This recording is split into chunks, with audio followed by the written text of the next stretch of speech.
Chancellor, I now have great pleasure in inviting Mr. Diederik Pauli, Bachelor of Arts of Erasmus University Rotterdam and Master of Business of this university, representing the graduates, to present the valedictory address.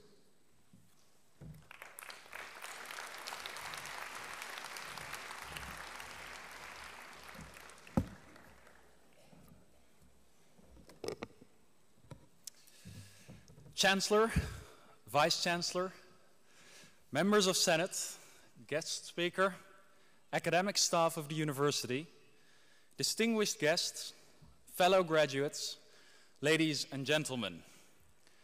This day, exactly 1 month ago, US President Barack Obama had the great honor to deliver a speech on this exact same stage. As many of my fellow graduates, I was not invited to attend his speech. As you may have noticed, due to the absence of helicopters and armed vehicles, I decided not to invite him to my speech either.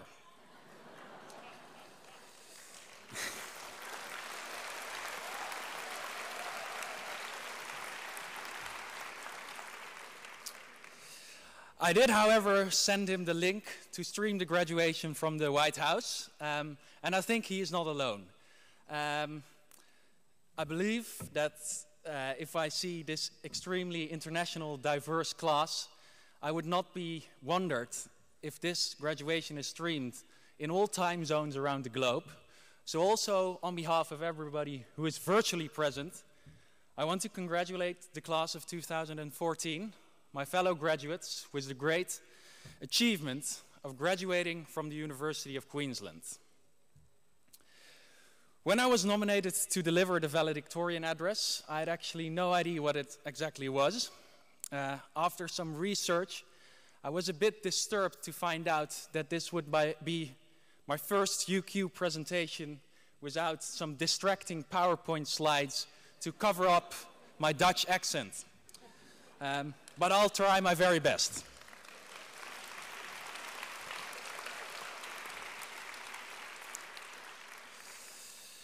In search for inspiration, I decided to have a look at some of the lecture slides of courses we attended over the past years. This analysis resulted in the identification of an unmistakable trend. Nearly all courses started by stressing that we currently live in a historically unique period, characterized by extreme uncertainty, driven by rapid technological changes and globalization. There only seem two potential explanations for this extreme overlap in covered content. Either this is a result of a search for economies of scale in an attempt to reduce costs, or these trends have such a profound impact on the world that they are relevant to all courses. A quick glance in the newspapers reassured me that although a business and economics faculty, the 21st century's need for efficiency has not yet affected the lecture content.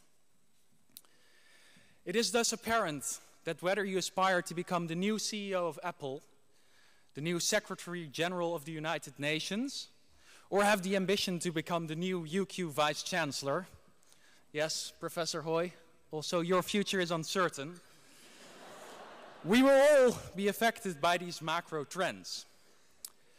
When facing uncertainty, we can choose from two approaches. Firstly, there is the easy road. You could just lay on the beach, sipping a pina colada, and just see and wait what happens. The second approach is more daunting and is accurately described by Louis Pasteur, who stated that chance favors the prepared mind. I will not dispute the health benefits of a detoxifying pina colada or some fresh Australian UV rays, but by completing our degree, we have all demonstrated our commitment to face uncertainty by actively developing our minds. I have to admit that during this mind preparation phase in St. Lucia, I may have left some gray cells behind in the red room. But I'm convinced that graduating from the University of Queensland provides us the perfect basis to face and, more importantly, shape the future, however uncertain and challenging it may seem. So continue developing your mind, perhaps not tonight, and I wish you all the best for the future and hope our roads will cross again in the global village.